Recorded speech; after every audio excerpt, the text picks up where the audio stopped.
Microsoft just struck an interesting partnership for xCloud. Let's take a look.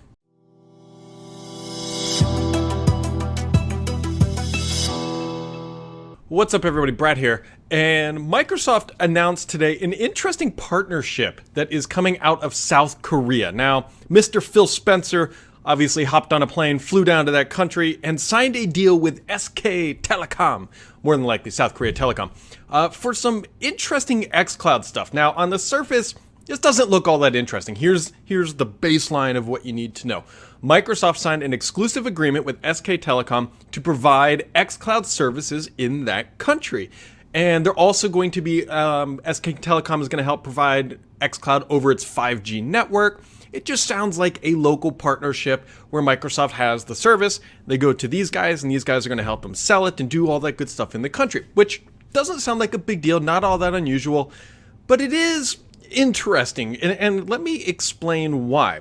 First off, xCloud is designed to work anywhere and on anything. So why does Microsoft need SK Telecom or a partner anywhere in any country to deliver xCloud? Now, there are always, depending on the country you're in, certain rules and regulations you must abide by to make your products available for sale.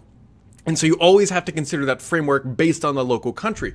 But when in Korea or the United States or anywhere, by signing an exclusivity agreement, what does that actually mean? Because the announcements don't make it all that clear. Because let's say you're in South Korea on another mobile network, are you not going to get 5G? Are you not going to get xCloud services? Or is this one of those preferred partner programs where they're only allowed to advertise it as the best network and you can only really truly get it on SK Telecom unless you just kind of know how it works, and then you can sign up for it and get it on anything? That is still to be determined. But this is an interesting approach for Microsoft because clearly they are signing an agreement with this local company, which should do a couple things for Microsoft. One, it should help them penetrate the local market, right? You look at the Asia market in general, Microsoft has not fared all that well. And so by signing up local regional partners, they can help bring these services to their users more effectively than Microsoft could on its own. So from that aspect, it very could be an interesting strategic partnership on Microsoft's side of the coin.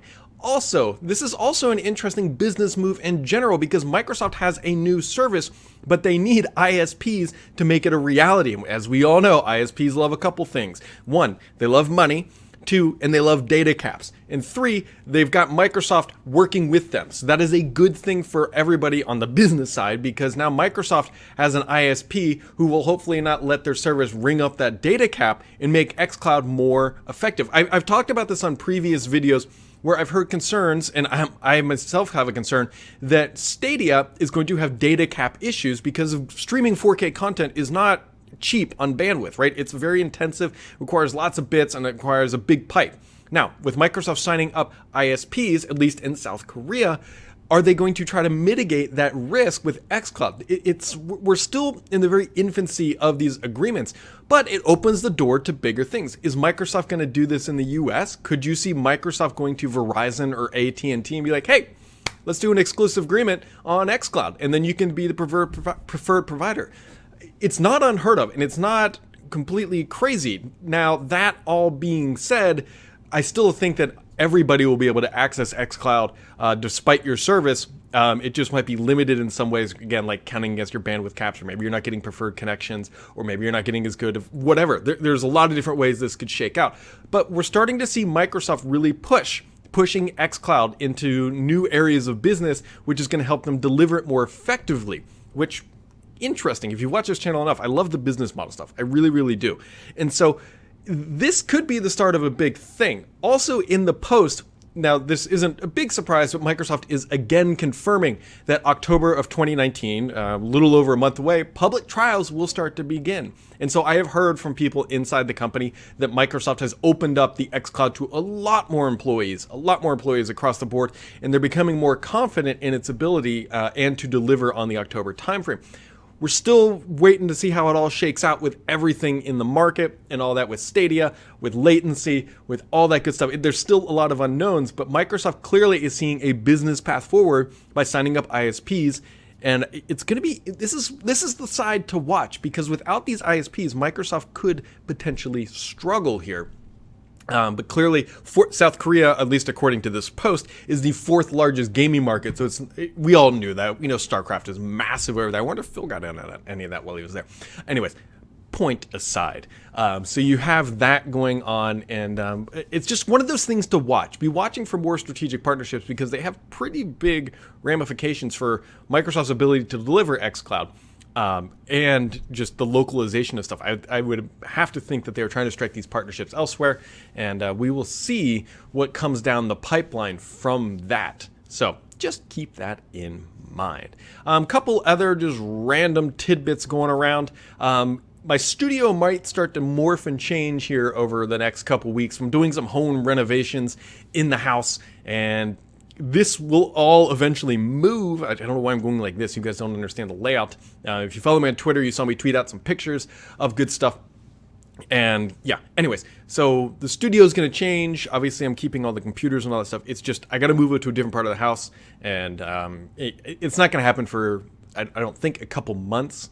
But the process has started because over here, which you can't see, used to be a wall that I took out this weekend, and now my whole basement is just kind of one giant open area. If you hear any echoes, that is exactly why. Anyways, that aside, Gears of War 5 reviews have started dropping, by the way, and it's an interesting mix. There are, as always, some sandbagged reviews saying like 6 out of 10, 4 out of 10. There's always that stuff. But the respectable ratings somewhere appear to be somewhere between that 8 to 8 and 9 range. So we'll call it a respectable 8.5-ish, somewhere around there. The question is that a good review for Microsoft? Is it a good review for Gears? See, here I want to kind of qualify this for a little bit, because Gears is obviously not a brand new franchise.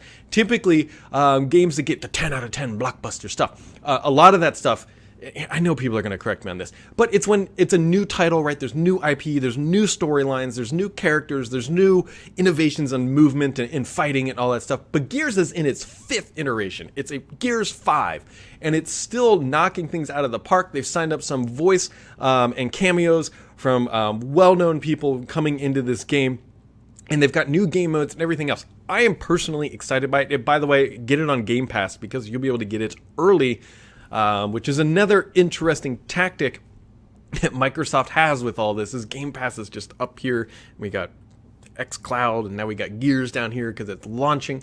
Anyways, Gears 5. It looks like it's going to be a good hit for Microsoft. I don't know if I'd call it a grand slam home run, but I can only really think of like 1 or 2 titles, one of those being the original Halo, or maybe even Halo 2 would be the grand slam home run for the Xbox franchise. Those are like once in a lifetime or once in a console you guys understand.